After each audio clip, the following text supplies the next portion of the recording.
A very warm morning to everyone. Our team is here to present about the topic centralization. We are here to discuss about its meaning, factors determining centralization, its advantages and its disadvantages. I am Sasmita and I am here to talk about the meaning of centralization, followed by Kavyavarshini about factors determining centralization, Saparya about its advantages and Navi about its disadvantages. Okay, then let me proceed with my topic the meaning of centralization. Centralization is the process in which the power, authority, and control are concentrated at the head of the organization. This implies that the powers regarding the planning, decision making, and formulation of policies and strategies lies in the hands of top level management of the organization. Well, let me tell you what does centralization mean in simple words. Commonly, we all know that centralization means bringing things under unified control, right?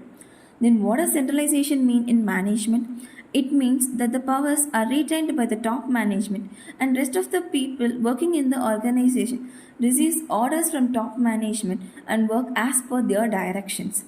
Hence, the middle and low level management have a very little authority. They have to depend on the top level management for instructions and guidance even for performing the day-to-day activities. Let me tell you about few examples of centralization. The first one is government.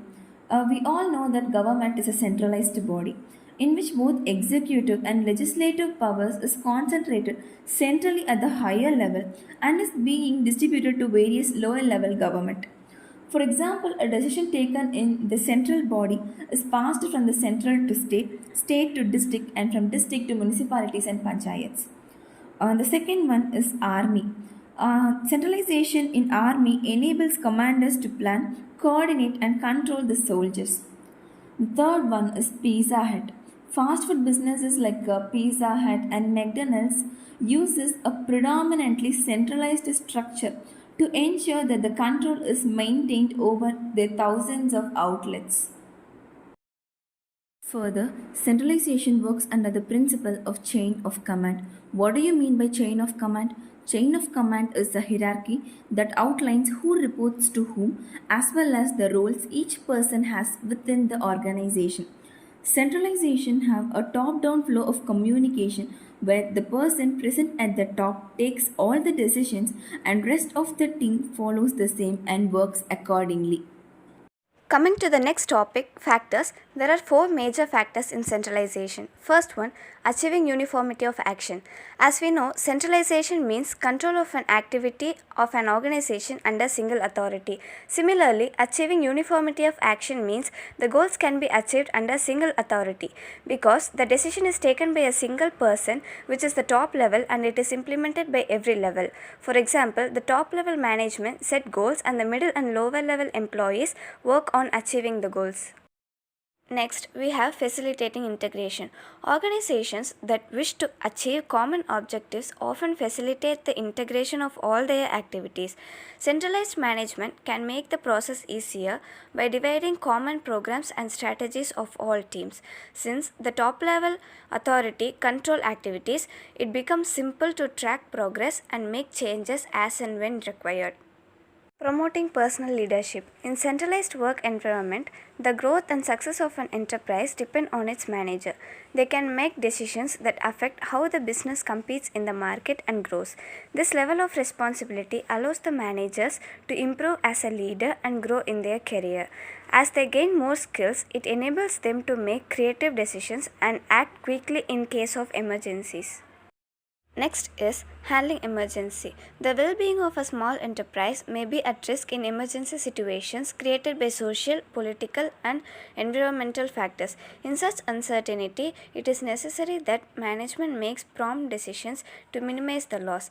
A centralized authority makes decisions with few members and enable quick changes. This affects the short-term and long-term health of the business. For example, we can take the pandemic period. In that situation, the top level must take prompt decisions to control all the ups and downs to run their business.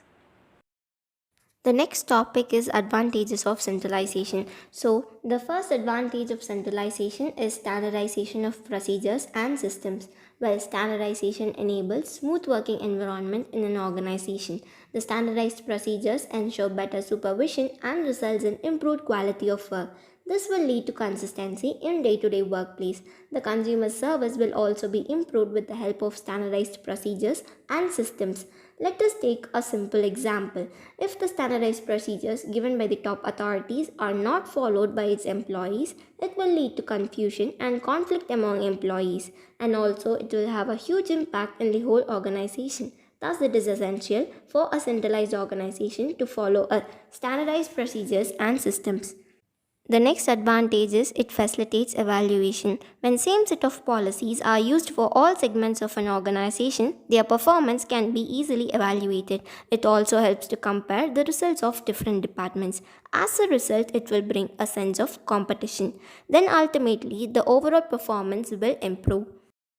The third advantage of centralization is economy. In a centralized organization, there will be a centralized buying and selling. This will enable bulk buying. As a result, there will be discount and savings in transportation expenses. For example, in a centralized organization, sales are done in terms of large quantities. As a result, customers are offered better terms and lower prices.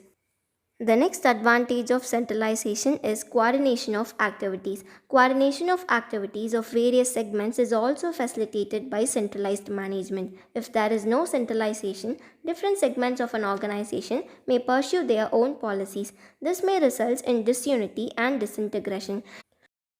Though the centralization may have a lot of advantages, it has disadvantages too. First, it destroys the individual initiative. In centralization, the concentration of power will be under a single authority, which means all the decisions will be taken only by the top level management. They also decides how to implement those decisions.